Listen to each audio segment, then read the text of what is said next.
অধ্যাপক আশরাফ আলী আকন, একটু আপনার কাছ থেকে জানতে চাই, যেটি আসলে এতদিন পর্যন্ত যে আপনারা সমমনা দল হিসাবে জোট গঠন করলেন, সেখানে জামাতের পরে আপনাদের অবস্থান বলা হচ্ছিল ভোটের হিসেবেও বা আসনের হিসেবেও। এনসিপি আসাতে কি আপনাদের অবস্থান কিছুটা ক্ষুণ্ণ হলো, বা আপনারা কি এখন একটু তৃতীয় সারিতে চলে গেলেন? আরেকটি বিষয় যে আপনারা বিসমিল্লাহির রহমানির রহিম। জয়লাভের পরে বিরোধী দলীয় নেতা কিংবা প্রধানমন্ত্রী কে হবেন? বিসমিল্লাহির রহমানির রহিম। ধন্যবাদ জমা টিভির সঞ্চালক। পাশে আছেন দুইজন বিজ্ঞ আলোচক, দেশবাসী ভাইয়ের আমার। আসলে কে প্রধানমন্ত্রী হবে, কে বিরোধী দল নেতা হবে, এইটা বড় কোনো বিবিষ্ট বিষয় না। কিন্তু আটদলীয় যে আমাদের নির্বাচনী সমঝোতা হয়েছে তার কোনো না। এদেশে অনেকে প্রধানমন্ত্রী হয়েছে, অনেকে বিরোধী দলে বসেছে, গৃহপালিত বিরোধী দলও আমরা দেখেছি। কাজে এইটা নিয়ে অত বেশি কোনো নাই। আমাদের মনে হলো একটা ইনসাফপূর্ণ ন্যায় বিচার, সাম্য, মানবিক মর্যাদা দৃষ্টিতে দেশটাকে একটা কল্যাণ রাষ্ট্র প্রতিষ্ঠা করা। এই লক্ষ্যে আমরা বহুত আলাপ আলোচনা করেছি। বিএনপির সাথেও আমরা তো করেছি। বিএনপির সাথে যখন আমাদের লিয়াজও ছিল, আমি লিয়াজও কমিটির আহ্বায়ক ছিলাম, তাদের সাথেও কথা বলেছি আমরা। অনেকে তারা বলেছেন যে অনেকেই তো যারা দল আসে সবাই সিট চায়, আপনারা কি চায়? আমরা সিট তো আপনাদের দেওয়ার কিছু নাই, আলাপ আলোচনায় যা হয় তাই হবে। কিন্তু একটা কথা নিশ্চয় দিতে হবে যে আপনারা আওয়ামী লীগ হবেন না। এই কথা নিশ্চয় দিতে পারলে আমরা সামনে আগাইতে পারি।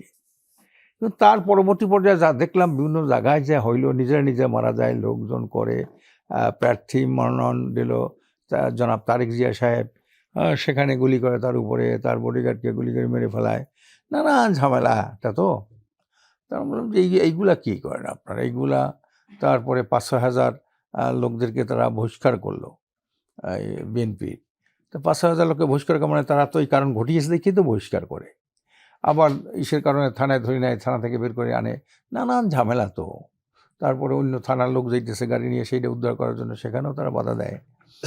এইসব নানান ধরনের একটা হেবিজিবি দেখে আমরা বললাম যে না, এইটা দিয়ে তো মূল লক্ষ্য হাসিল হবে না। মন্ত্রী আপনারা যদি যান ক্ষমতায়, আপনারা মন্ত্রী এমপি হবেন, হয় নো আপত্তি, আমাদের কিছু নাই, এটা করার নাই। কিন্তু দেশের গুণগত কোনো রাজনীতি পরিবর্তন না হলে এই গতানুগতিক নির্বাচনের মাধ্যমে কিছু করা যাবে না। এই জন্যে আমরা এই আলাপ আলোচনা চালাচ্ছি। কিন্তু এনসিপির সাথেও যে কথাবার্তা, এর আগেও এরা এই যে নির্বাচনী সমঝোতার এই জোটে আসার আগেও কিন্তু এদের সাথে আমাদের একটা খুব ভালো সম্পর্ক ছিল। কারণ আমরা তাদেরকে শুধু স্নেহ করি না, তাদেরকে আমি শ্রদ্ধা করি। এই কারণে আজকের তো আমরা এই নির্বাচনটা এই 25 সালে আমরা পাই না, এই 26 সালে তো নির্বাচনটা আমরা হওয়ার কথা না, যদি ওরা এই গণ অভ্যুত্থান না করাই তো। আমরা সবাই সহযোগিতা করেছি, কিন্তু মূল ফ্রন্টে তো এরাই ছিল। কাজে আমরা দেখছি যে আমরা কিন্তু এদেরকে সবসময় পীর সাহেব চরমাই থেকে শুরু করে সবাই কিন্তু এদের ব্যাপারটা বড় ধারণা। এবং আমাদের আগেই এরকম একটা ছিল চিন্তাভাবনা ছিল যে এই যারা এনসিপি, তারপর হলো এই যে গণ অধিকার, তারপর এবি পার্টি, এই যে ইয়াং জেনারেশন নিয়ে যে দলগুলো গঠন করছে, এদেরকেই কিন্তু মূলত আমরা সামনে আগাই দেওয়ার জন্য। সারা দুনিয়া তো জেনজির যুগ, সেই হিসেবে কিন্তু আমাদের পক্ষ থেকে কোনো রকমের কোনো ছিল না যে এরা সামনে যাক, এরাই সামনে বাড়ুক। অনেকবার বৈঠক হয়েছে এদের সাথে আমাদের, অনেকবার, একবার দুইবার না, অনেকবার।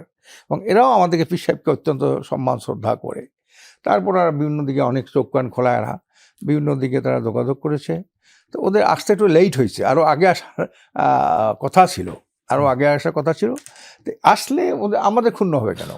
আমরা তো সার্বিকভাবে পারস্পরিক মিলে মিশে এই দেশটাকে একটা কল্যাণ রাষ্ট্র বানাবো, একটা বৈষম্যহীন, একটা ন্যায় কী কয় সাম্য, মানবিক মর্যাদা, সামাজিক সুবিচার, যেটা স্বাধীনতার যেটা ঘোষণা ছিল 71 সালে, সেটা তো কোনোদিন বাস্তবায়ন হয় নাই।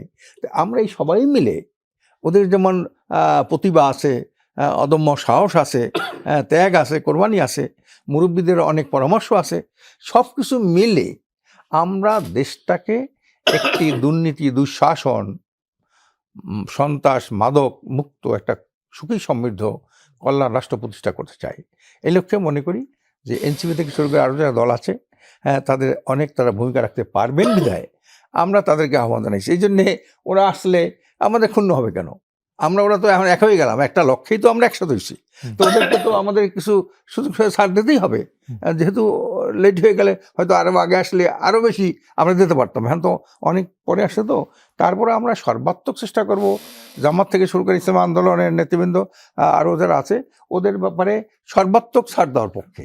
এতে আমাদের কোনো কি বলে অধিকারের কোনো ক্ষুণ্ণ হওয়ার কিছু নাই। হ্যাঁ, এটা হলো আমাদের চিন্তাভাবনা। তো এই জন্যে ওরা যে আসছে ওদেরকে ওয়েলকাম জানাই, স্বাগত জানাই। হ্যাঁ, ওরা সামনের বাংলাদেশে হাল ধরুক। কতটি আসন আপনারা এনসিপির জন্য ছাড়ছেন বা আপনারা কতটি এটা আলাপ আলোচনা চলছে, এটা এখনো চূড়ান্ত কিছু হয় নাই। আমরা ফাইনাল চূড়ান্ত হবে কত 18 টাকা উঠলো কত তারিখ, 19 তারিখ, এটা 18 তারিখের মধ্যে আমরা এটা শেষ করব। এখনো কিন্তু জোট আছে, জোট থাকবে, আলাপ আলোচনা চলছে, কোনো দ্বন্দ্ব ফাসাদ কিছু নাই, কোনো এখান থেকে কেউ চলিয়ে যাবে কিছু এমনটা নাই। এটা আল্লাহ রহমতে আজকে সাংবাদিক সম্মেলনে জামাতের আমির সাহেব ছিলেন, সেখানে আমি ছিলাম। এখানে কিন্তু পরিষ্কার বলছে এরা যে এখানে কোনোই নাই, এবং এখানে সিট দেওয়ার মতো এরকম তো জোট না, এটা একটা নির্বাচনী সমঝোতা।